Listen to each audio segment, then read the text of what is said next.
महक की शादी के बाद पहली राखी थी। उसके भैया उसे लेने आने वाले थे। महक की शादी बड़े घर में हुई थी। बहुत ठाट बाट से रहती थी वो। ससुर नीरज ने बेटे राहुल और पत्नी नमिता को पहले ही आदेश दे दिया था कि बहू शादी के बाद पहली बार मायके जाएगी तो सबके लिए तोहफे और मिठाई जरूर भेजना। उसमें कोई कमी नहीं रहनी चाहिए।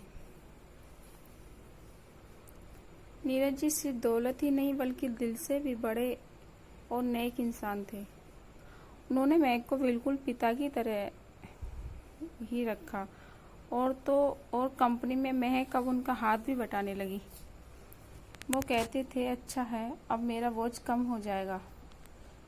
राहुल और महक मिलकर मेरा कारोबार संभालेंगे।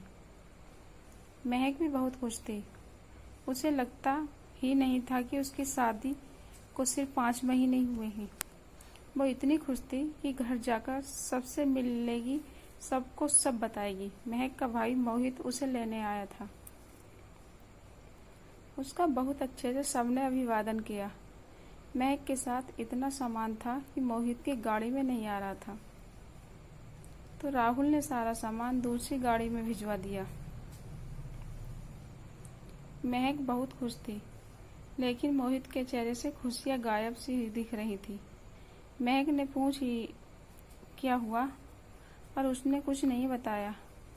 घर आकर महक इतनी चहक रही थी। उसने सबको पहले तोहफे दिए, फिर सबको सारी बातें बताई। सब यूं खुश थे, लेकिन न जाने क्यों मोहित मुंह लटका कर बैठा था। अब तो महक ने बोल ही दिया, बताओ ना मोहित भैया, क्या बात है? आप तब से ऐसा क्यों बैठे हो? मेरा आना आपको अच्छा नहीं लगा क्या? मोहित बोल पड़ा, तेरा आना तो अच्छा लगा, पर इस तरह तेरे ससुर जी को इतना दिखावा करने की क्या जरूरत थी? इतना सब कुछ देकर अपनी अमीरी का दिखावा करना जरूरी था क्या? महक अवाक उसे देखने लगी। भैया ऐसा कुछ भी नहीं है। वो तो मैं पहली बार यहाँ आई हूँ इसीलिए, और वो ये कहते हैं कि शादी में आप सबने बहुत कुछ किया, अब उनका भी तो कुछ बनता है। आखिर अब दोनों परिवार एक ही है ना?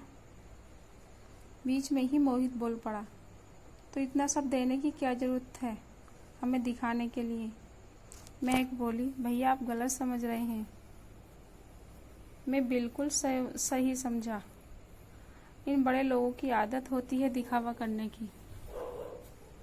पहले ये दे देंगे, फिर सुनाएंगे। भैया आप मेरे ससुराल वालों का अपमान कर रहे हैं।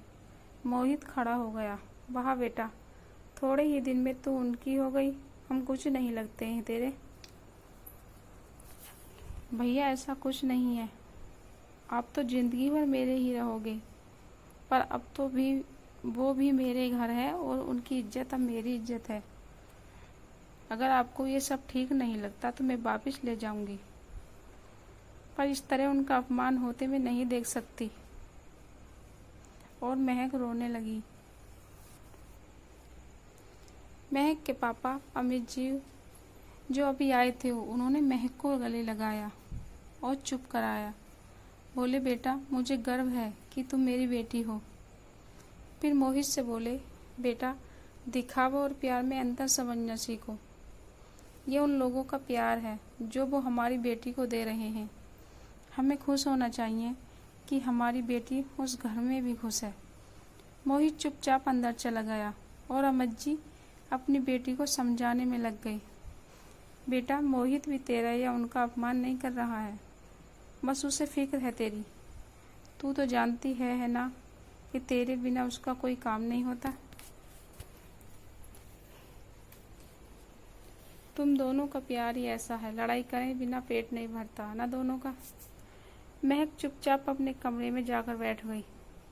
गुमसुम सी सोचने लगी कि भैया ऐसा क्यों भी सोच रहे हैं। भैया के बिना घर में राखी कैसे बनेगी? उधर मोहित भी यही सोच रहा था कि पहली बार वो आई और मैं भी क्या लेकर बैठ गया।